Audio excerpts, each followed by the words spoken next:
মুসলিম বিশ্ব বলতে কিছু আছে নাকি? আরে ভাই, মুসলিম বিশ্ব বলতে কিছু আছে নাকি? নাই।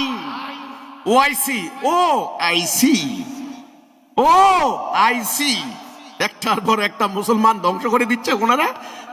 আইসি কয়দিন পর পর দেখে ওরা পিকনিক করে। ওই আরব শেখদের পেট্রো ডলার আছে, খরচ করে, আর জুব ব্যাগটা এদিকে মারে এদিকে মারে, মাইরে আল্লাহ আল্লাহ করে তারা পিকনিক করে মজার মজার খানা খাইয়া জায়গা। একটা মুসলমানকে বাঁচাইতে পারছে? একটা রাষ্ট্র বাঁচাতে পারছে? পারে নাই। আপনি যে বললেন মুসলিম বিশ্ব, কিসের মুসলিম বিশ্ব? আল্লাহ রসুল হাদিসে মুসলিম মোমেনদের যে সংজ্ঞা দিয়েছেন, একটা দেহের ন্যায়। মোমেন একটা দেহের ন্যায়, এক দেহ আঘাত লাগলে আরেক দেহ ব্যথা অনুভব করে। ওটা আছে? ওটা নাই। তাদের মুসলিম বিশ্ব বলতে নাই এখন।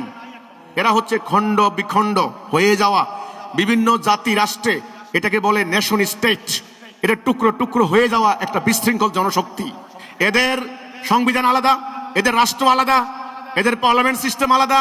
এরা কেউ আমেরিকার সঙ্গে চুক্তি করে, কেউ রাশিয়ার সঙ্গে চুক্তি করে, কেউ চীনের সাথে চুক্তি করে।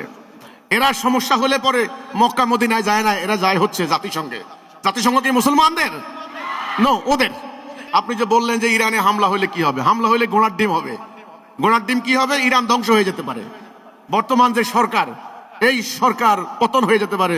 মোল্লাতান্ত্রিক সরকার, অর্থাৎ এই যে খামেনিদের গভর্নমেন্ট, ওরা যেটা বলে মোল্লাতান্ত্রিক সরকার, ওইটা আউট হয়ে ওরা আবার নিয়ে লালন পালন করছে কিন্তু একজনকে, ওই পাহলবিদের ওই উত্তরসূরি রেজা শাহ পাহলবি বা তার সন্তানদেরকে।